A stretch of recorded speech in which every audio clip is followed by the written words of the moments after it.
ईमान फातिमा के भाई ऑन इस मामले में सबसे ज़्यादा फाल दिखाई दे रहे हैं। सबसे पहले ये जो मामला शुरू हुआ था पॉडकास्ट से, फिर सारी चीज़ें, फिर अचानक एकदम से चीज़ें बंद हुई, ऑन का अचानक खामोश हो जाने के बाद अब ईमान अपने भाई को डिफेंड करने के लिए हर दूसरे दिन बीच में आ जाती हैं।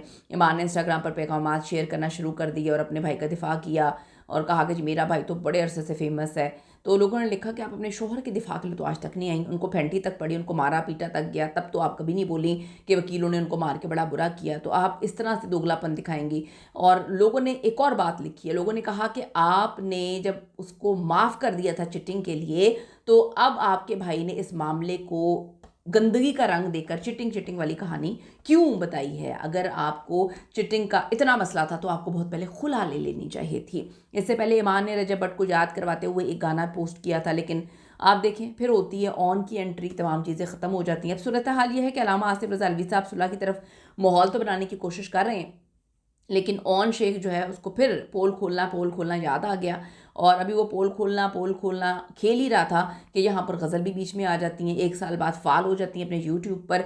गज़ल साहिबा भी जो है क्वेश्चन एंड आंसर के राउंड जो है वो लगाना शुरू कर देती हैं। फिर गज़ल साहिबा अपने हस्बैंड की बर्थडे पर ऐसे पैगाम दे रही हैं कि जी मेरा भाई, मेरा शोहर तो दुनिया में सबसे निराला। लोगों ने नीचे लिखा है कि अपने भाई को भी थोड़ा सा सिखाओ अपने शोहर से कि वो भी निराला बन जाए अपनी बीवी और बच्चे के लिए। और फिर आता है सामने गज़ल का बयान। मामला ठीक होते होते ख़राब हो जाते हैं। ये बात समझ से बालातर है कि क्या इनके मामला चल रहे हैं, क्या चीज़ें चल रही हैं, कौन बसाना नहीं चाहता, कौन चाहता है कि बस जाए, कुछ समझ नहीं आ रही। लेकिन मैं एक बात फिर बोलूँगी कि बच्चा इफ़ेक्ट होगा, आज नहीं होगा। मुझे तो एक बात समझ नहीं आ रही कि जो ऑन है और उनकी बहन ईमान, वो तो सारी ज़िंदगी अपने बाप के बगैर रहे हैं। उनकी माँ का गलत फ़ैसला था, सही फ़ैसला था, वो तो अलग ही चीज़ है।